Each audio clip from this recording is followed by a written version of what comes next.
You press the button and we do the rest. Kodak's original tagline for their point-and-shoot camera. Modern point-and-shoot film cameras have came a long way from where they originated, so how did we get from this basic box camera to these complex advanced 35mm point-and-shoots? In this video I'm going to be talking about the origins of the point-and-shoot camera, defining the snapshot genre and its influence on the medium, and of course the original point-and-shoot camera.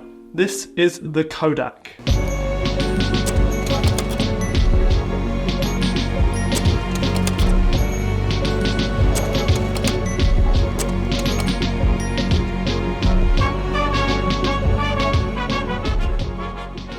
Photography found its footing in the 19th century, traditionally being captured on wet plates, which were basically glass plates covered in a liquid emulsion. However, in 1870 this process was changed to dry plate photography, which was effectively the same process, but instead of using a liquid emulsion they used a gelatin-based one, which allowed these plates to be manufactured way in advance before needing to be used. This is where our boy George Eastman joins the scene, manufacturing dry plates under the company Eastman Dry Plates, which in 1889 would be formed into a new company called the Eastman Company, later renamed to Eastman Kodak. The choice of the word Kodak has been referred to as the onomatopoeic version of a camera shutter, like kch, Kodak, and also Eastman's likening to the letter K for it being strong and decisive. Eastman built this camera company on the focus of making the camera as convenient as the pencil. What we were doing was not merely making dry plates, but that we were starting out to make photography an everyday affair. The switch from plate photography to film photography was pioneered by Eastman and his company, developing on the idea of a gelatin-based celluloid from their dry plates, to make a more economy-friendly and easy way to take images. And what could be better than a small portable camera usable by everyone, preloaded with film? 1889 saw the release of the Kodak, the first commercial roll film camera to ever be produced. Along with the catchy tagline, "You press the button, we do the rest." The camera came preloaded with a roll of film that took 100 circular exposures, all measuring at a 2.5-inch diameter. Its design was predominantly metal and wood with a leather finish and a very boxy style. It had a small glass lens and a fixed aperture and shutter speed. I couldn't find the exact details, but I would assume it was probably around f11 and 1/50th of a second. That's comparing it to my Box Brownie number 2 I have here. Film could also be purchased alongside the camera, and Kodak even encouraged amateur chemists to develop their own film if they could. Otherwise, most people would normally send the camera back to Kodak once finishing the roll, where it would be developed and then reloaded by Kodak and sent back to you.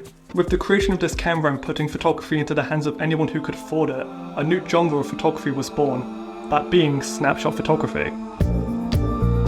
Snapshot photography is generally defined as a form of photography that has less thought or artistic intent behind it, being more of a spur of a moment, a snapshot of what was going on. Key characteristics of snapshot photography might be poor framing and composition, imperfect features, or just generally a more amateurist take on photography, and tends to be treated as a lesser art form. But I think that is completely wrong. There are so many bodies of work around this genre that genuinely have so much emotion and artistic intention behind them. The Ballad of Sexual Dependency by Nan Golding is one that comes to mind. This is a very intimate photo series documenting her friends and her life in a post-Stonewall gay subculture of New York City, showcasing substance abuse, sex, and her love life. The body of work consists of over 700 images from the late 70s to the early 80s and really speaks so many words, even being defined as a benchmark for all other work in a similar confessional vein. All these images follow traditional snapshot aesthetics, but the images have so much substance and power and meaning to them, really showcasing how snapshot photography can be used as an artistic form. But anyway, with the introduction of the Kodak camera, snapshot photography became a mainstream genre. Early documented photos from the original Kodak are really thrilling to look at in my opinion. These are quite literally snapshots from the 19th century, you know, people, places, things going on, just whatever an amateur wanted to take an image of, captured in the 19th century. Kodak would only keep developing on this type of camera. I mentioned already the Box Brownie model number 2 is one of my favourites. This camera is roughly 100 years old, has a fixed shutter speed of 1/50th and bulb.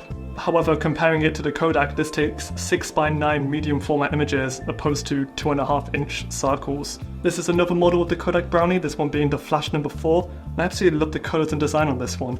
This one's only about 60 or 70 years old I think, but it still has all the characteristics of a Brownie. While these cameras have clearly been developed and designed on, they still hold the same iconography as the original Kodak camera, speaking testament of how truly good of a design it was. The simple box body, easy to use shutter and waist level viewfinder, Anyone can use this camera. You'll find a lot of early 20th century photographers started their journey in this media with a Box Brownie camera or something similar. One big name that comes to mind is Paul Strand, one of the original pioneers of photography in the 20th century. He was gifted his first Box Brownie in 1902. This image of what is suggested to be the iceberg that sunk the Titanic was taken by a tourist on a Box Brownie, which is a topic that deserves this whole video in general. It's hard to define how influential the introduction of the Kodak camera was to photography, allowing anybody to take an image of whatever they want. Whether you had little to no camera training at all, it didn't matter. I've said it before and I'll say it again, one of the defining characteristics of photography in the 20th century was making it as easy, cheap and profitable as possible. Thank you capitalism for that one. The idea of photography is so easy to sell to people, it's just making the cameras easy to use. And it's why the Kodak camera was such a success. People wanted to be able to take images and this camera was easy to use. It's why we see point and shoot photography only develop throughout the 20th century into what we know nowadays. These compact point and shoot 35mm cameras wouldn't be what they are today if it wasn't for the Kodak. In the late 70s and 80s you had 110 film cameras dominating the scene, effectively being these small point and shoot film cameras that used cartridges, making them really easy and consumer friendly to use. Likewise, 126 film cameras used to be really popular as well, also taking cartridges instead of film. However, these were later replaced with 35mm being a more superior format. And honestly, I could talk about digital cameras and phones for ages, about the cameras we have in our pockets all the time. How the snapshot genre has really changed now that everyone constantly has a phone with them, always taking images whenever they want. But I more just wanted to focus on the origins of the point and shoot camera, the original Kodak, and how amazing and influential that camera was to photography. And you know, I think it's a pretty underrated camera. Hell, the Box Brownie No. 2 is one of my favourite cameras. There's something about using a camera which is so limiting. It just makes it really fun to try and use it and make images in such a unique way. And I love hearing about other people's old cameras and experiences with them as well. A few months ago I was out with my nan and I had a camera with me at the time and we ran into somebody she knew. And just off topic, this person mentioned how she used to have a camera and also used to have a Box Brownie and she used to take images on it all the time. But nowadays she ends up using a digicam instead because it's more convenient. But it's just so interesting and unique to hear other people's experiences with a Box Brownie, and I'm like, I also have one, along with various other film cameras. I've got so many. These old boxy cameras just have so much charm and influence and history. It's so cool. It's undeniable, point and shoot cameras have came a long way from the 19th century, but the photos taken from them and the genre created around point and shoot cameras will live on, kind of as a testament to Kodak's influence on photography as a medium. I hope you enjoyed this rambly little video essay. It's a bit shorter than my last one, but you guys really seem to like that, so I was very happy to make one about this. The Box Brownie is just a camera that really interests me, so I thought having a little rabbit about it, about its history and origins would be kind of fun, and you guys might want to hear about it too. Also, these video essays are like a perfect excuse to dress nice. You can also find my Instagram linked in the description below, where I post fairly frequently if you want to keep in touch with all my cool ass content. Thank you for watching, and Matt out.